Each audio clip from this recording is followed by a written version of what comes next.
میرے عزیزوں اتنا بابرکت مہینہ، اللہ کے نبی صلی اللہ علیہ وسلم دعائیں کیا کرتے تھے کہ اللہ رجب اور شعبان میں برکت عطا فرما اور رمضان المبارک تک پہنچا۔ میرے عزیزوں، جس مہینے تک پہنچنے کے لیے اللہ کے پیارے حبیب صلی اللہ علیہ وسلم دعائیں کیا کرتے تھے، وہ کتنا بابرکت مہینہ ہوگا، اللہ اکبر۔ میرے عزیزوں، یہ رمضان المبارک جب میں اور آپ خلوص کے ساتھ روزہ رکھیں گے تو میرا روزہ ایمان کے لیے ڈھال بن جائے گا۔ یہ بہار کا مہینہ ہے، یہ نیکیوں کا سیزن ہے، ایمان والے کے اجر کو بڑھا دیا جاتا ہے۔ ایک نفل کام کرے گا تو ایک فرض کے برابر ثواب ملے گا، ایک فرض ادا کرے گا تو 70 فرضوں کے برابر ثواب ملے گا۔ میرے عزیزوں، یہ گولڈن چانس، یہ مہینہ ایک بہار کا مہینہ ہے۔ جس طرح بہار کے مہینے میں ہر طرف خوشبو ہوا کرتی ہے، ہر طرف پھول کھلے ہوتے ہیں، باغ میں جائے تو فضا مہکی مہکی لگتی ہے۔ کیوں؟ ہر بندہ کہے گا جی بہار کا مہینہ ہے، ہر طرف سبزہ دکھائی دے گا، فضا خوشبو سے بھری ہوئی اور لدی ہوئی ہوگی۔ بس اسی طرح یہ رمضان المبارک کا مہینہ رحمت کا مہینہ ہے۔ اس کی صبح میں رحمت، اس کی شام میں رحمت، اس کے تہجد کے اوقات میں رحمت۔ جو لوگ اپنے گناہوں کا بخشوانا چاہے، اللہ رب العزت کو اپنا بنانا چاہے تو وہ اس مہینے کی قدر کرے۔ شاید گولڈن چانس یا سنہری موقع کا لفظ اسی مقصد کے لیے لایا گیا ہو کیونکہ یہ اس موقع پر بالکل فٹ آ جاتا ہے۔ اسلاف کی چند مثالیں عرض کی جاتی ہیں کہ ہمارے اسلاف اس مہینے کی برکات سے کیسے فیضیاب ہوتے تھے، تاکہ مجھے اور آپ کو بھی پتا چلے کہ میرے اور آپ کے اسلاف اس مہینے کو کیسے گزارتے تھے۔ امام اعظم ابو حنیفہ رحمہ اللہ کے حالات زندگی میں لکھا ہے کہ حضرت امام اعظم ابو حنیفہ رحمہ اللہ رمضان المبارک کے اندر 63 مرتبہ قرآن کریم کی تلاوت فرماتے تھے۔ ایک قرآن کریم دن کے اندر، ایک رات کے اندر 3 دفعہ تراویح کے اندر کل ملا کے 63 مرتبہ قرآن کریم کی تلاوت کرتے تھے۔ میرے عزیزوں، میں اور آپ ایک پارہ سننے کے لیے تیار نہیں ہوتے ہیں۔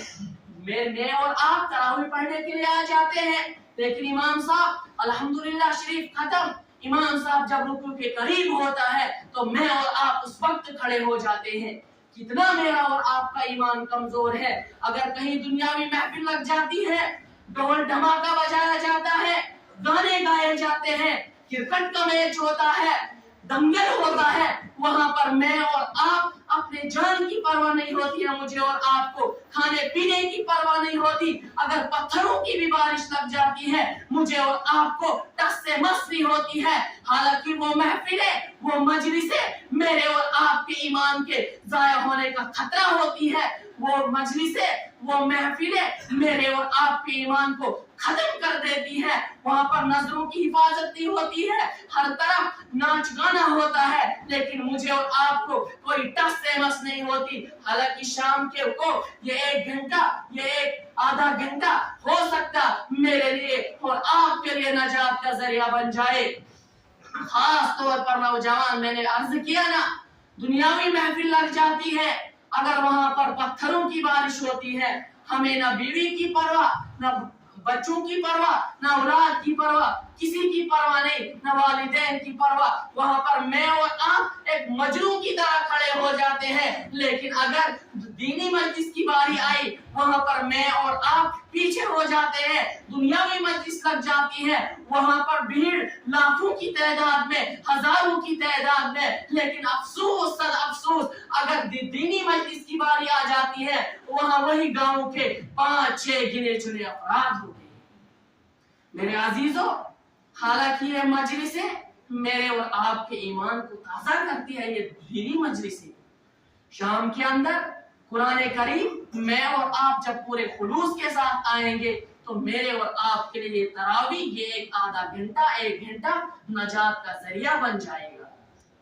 اسی طرح حضرت رائے پورے رحمہ اللہ کے معمولات میں لکھا ہے کہ جب 29 شعبان کا دن ہوتا تھا تو حضرت رائے پورے رحمہ اللہ اپنی مسجد میں تمام محترم خادمین اور متوسلین کو بلاتے اور فرماتے کہ اگر زندگی رہی تو رمضان المبارک کے بعد ملاقات ہوگی، اور ایک خادم کو بلاتے، اس کے پاس ایک گولی دیتے کہ رمضان المبارک کے اندر جتنے بھی خطوط آئیں گے ان کو اس بوری میں جمع کر دینا، اگر زندگی رہی تو رمضان المبارک کے بعد کھولا جائے گا۔ یہ مہینہ میں نے اپنے آپ کے لیے مخصوص کر لیا ہے۔ 29 شعبان کو اگر ان کی مسجد میں کوئی بستر لے کر جاتا تھا تو اس کو 29 شعبان کو وہاں پر بستر لگانے کی جگہ نہیں ہوتی ہے۔ میں اور آپ 20 رمضان کو بھی مسجد میں جانے کے لیے تیار نہیں ہوتے ہیں۔ میرے عزیزوں، یوں سمجھ لیجئے کہ میرا اور آپ کا یہ آخری رمضان المبارک ہے۔ اپنے دائیں اور بائیں دیکھ لیجئے، پچھلے رمضان کے اندر میرے اور آپ کے دائیں اور بائیں کتنے حضرات ہیں، کہاں ہیں وہ اس مہینے؟ پچھلے رمضان کے اندر جمعہ کے دن اسی ٹائم میرے اور آپ کے دائیں بائیں آگے پیچھے بہت سارے حضرات تھے، لیکن کہاں ہیں وہ اس دن؟ اللہ رب العزت کو جا ملے۔ ان کی اموات سے مجھے اور آپ کو نصیحت حاصل کرنی چاہیے کہ ایک نہ ایک دن اس عمر کو ختم کر دینا ہے۔ میرے عزیزوں، 11 مہینے ہم نے سستی میں گزارے، اپنی کاہلی میں گزارے، تو ایک مہینہ بھی نہیں، بس چند دن باقی ہے، تو عہد کر لو۔ خاص طور پر نوجوان طبقہ، میں نے بتا دیا نا، اگر دنیاوی مجلس لگ جاتی ہے وہاں پر نوجوان طبقہ آگے ہوتا ہے۔ 20 رمضان المبارک یا 19 رمضان المبارک کو جب میری اور آپ کی محفل آپ کی مسجدوں کے اندر کہا جاتا ہے کہ کوئی اعتکاف میں بیٹھنے کے لیے تیار نہیں، وہاں پر خاص طور پر نوجوان طبقہ سب ایک جیسے نہیں ہوتے، چند گنے چنے ایسے ہوتے ہیں، وہاں پر اپنی گردنیں نیچے کرتے ہیں۔ لیکن اگر اس وقت یہ کہا جاتا ہے کون ناچنے کے لیے تیار ہے، کون گانے کے لیے تیار ہے، کون کھیلنے کے لیے تیار ہے، لیکن وہاں پر میں اور آپ اگر کتنی مشکلات ہوتی، وہاں پر میں اور آپ ہمارا تن متوجہ ہو جاتے ہیں، کھڑے ہو جاتے ہیں۔ میرے نوجوانوں، کس دنیا میں جی رہے ہو، کس حال میں جی رہے ہو؟ عہد کر لو کہ اس سال اس آخری عشرے کے اندر ہم اعتکاف کر لیں گے۔ ہو سکتا کہ یہ 10 دن میرے اور آپ کے لیے نجات کا ذریعہ بن جائے۔ میرے عزیزوں، اس مہینے کی قدر کر لے، خوب قدر کر لے، جتنا ہو سکے اتنی قدر کر لے۔ میرے عزیزوں، حدیث پاک کے اندر آتا ہے کہ حضرت جبریل علیہ السلام نے حضور صلی اللہ علیہ وسلم کے پاس آئے اور بددعا کی کہ اللہ کے نبی صلی اللہ علیہ وسلم، ہلاک ہو جائے وہ شخص جس نے رمضان المبارک کا مہینہ پایا اور اپنی مغفرت نہ کروائی۔ اللہ کے نبی صلی اللہ علیہ وسلم نے اس پر آمین کی مہر لگا دی۔ توجہ سے بات سنیے، غور کرنے کی بات ہے۔ اول تو ایک مقرب فرشتے کی بددعا ہی کافی تھی، لیکن اللہ کے نبی صلی اللہ علیہ وسلم نے اس پر آمین کی مہر لگا کر اس کی تاکید میں اضافہ کر دیا۔ تو کوئی شک نہیں، کوئی شبہ نہیں، جو انسان رمضان مبارک کا مہینہ پائے اور اپنی مغفرت نہ کروائے، اس کے ہلاک ہونے میں کوئی شک نہیں کر سکتا۔ میرے عزیزوں، کل قیامت کے دن جب ہمارے اسلاف بڑی بڑی عبادتیں پیش کریں گے، کوئی 40 سال عشاء کی وضو سے فجر کی نمازیں پیش کرے گا، بڑی بڑی عبادتیں پیش کریں گے، کوئی اپنی زندگی کی اتنی زیادہ عبادتیں پیش کرے گا، اس وقت مجھے اور آپ کو ندامت ہوگی۔ کاش ہمارے عمل اس قابل ہوں کہ ہم اس وقت رمضان المبارک کے روزے، رمضان المبارک کی تلاوت، رمضان المبارک کے اندر جو ذکر و اذکار ہمارے اس قابل ہوں کہ ہم اس وقت اللہ رب العزت کے سامنے اتنا کہہ سکے، اللہ ہم کمزور تھے، 11 ماہ ہم نے سستی کی، لیکن ایک مہینہ ایسا آیا تھا جس کی ہم نے خوب قدر کر لی۔ میرے عزیزوں، جانتے تو ہم سب ہیں گناہ زیادہ ہے، کوششیں تھوڑی ہے، لیکن دامن پھیلانے والی بات ہے۔ ہم رمضان المبارک کو اللہ رب العزت کی رحمتیں مانگتے ہوئے گزارے. کوئی انسان دنیا دار آدمی کا دروازہ ایک مہینے تک کھٹکھٹاتا ہے تو وہ دنیا دار بھی دروازہ کھول دیتا ہے. ہم اللہ رب العزت کا دروازہ کھٹکھٹائیں گے جب میں اور آپ پورے خلوص کے ساتھ اپنے گناہوں کی معافی مانگیں گے تو اللہ رب العزت کی رحمت جوش میں آ کر ہمارے لیے نجات کا پیغام لائے گی. میرے عزیزوں، بس دامن پھیلانے والی بات ہے. اللہ رب العزت اس رمضان المبارک کے صدقے طفیل ہمارے لیے اس رمضان المبارک کو نجات کا ذریعہ بنائے. اللہ رب العزت ان باقیہ چند دنوں کی قدر کرنے کی توفیق عطا فرمائے. آمین. وآخر دعوانا